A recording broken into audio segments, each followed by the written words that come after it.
Et voici à présent une affaire qui a mis en lumière les failles de la justice française, souvent présentée comme exemplaire. C'est celle du plus vieux prisonnier de France. Son nom, c'est Georges Ibrahim Abdallah, détenu depuis 40 ans au centre pénitentiaire de Lannemezan, en Haute-Pyrénées. Ce militant libanais pourrait recouvrer sa liberté après une 11e demande de libération conditionnelle. La justice rendra sa décision sur sa liberté ce février. Des manifestants se sont d'ailleurs réunis à Marseille pour exiger sa libération. Merim Damis.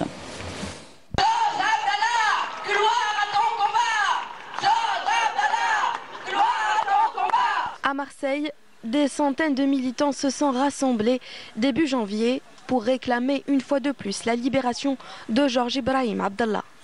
Détenu en France depuis 1984, le militant libanais, fervent défenseur de la cause palestinienne, est devenu le symbole d'une justice française à deux vitesses. Notre camarade Georges Abdallah devrait être libéré, à condition qu'il retourne dans son pays, le Liban, qui est prêt à l'accueillir.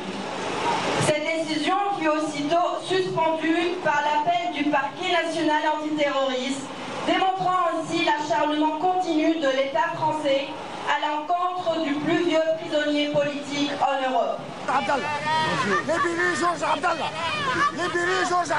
Georges Ibrahim Abdallah n'a pas bénéficié d'une défense équitable.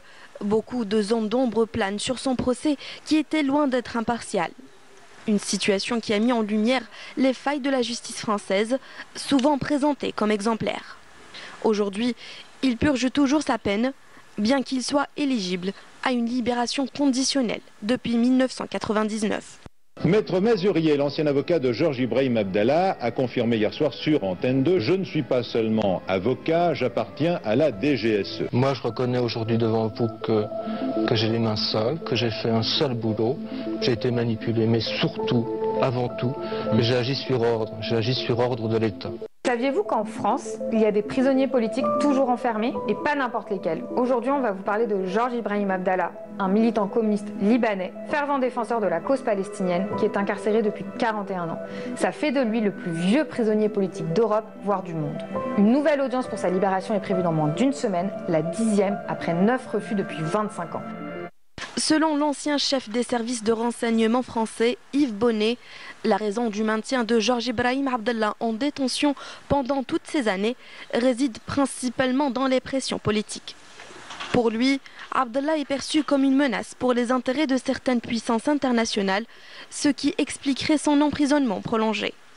Je ne vois pas d'autre raison de le maintenir en détention que les pressions émanant du service extérieur, en France, des Américains et des Israéliens. Ce n'est pas seulement le sort du prisonnier qui est en jeu.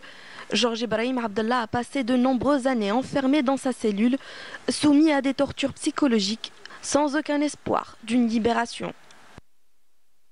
En réalité, ce qu'on inflige à Georges Abdallah aujourd'hui, c'est une véritable peine de mort déguisée. Car à 73 ans, et après plus de 40 ans derrière les barreaux, la France refuse toujours de lui rendre sa liberté. Et c'est pourtant interdit par les textes internationaux. En 2021, la Cour européenne des droits de l'homme a même condamné la Hongrie pour avoir infligé plus de 40 ans de détention, ce qu'elle considère comme un traitement inhumain et dégradant. Lorsque l'illusion de la défense des droits de l'homme s'effondre, la réalité de la politique française se dévoile. En France, les droits de l'homme ne sont pas appliqués de manière universelle, mais plutôt conditionnés et souvent manipulés en fonction des intérêts politiques.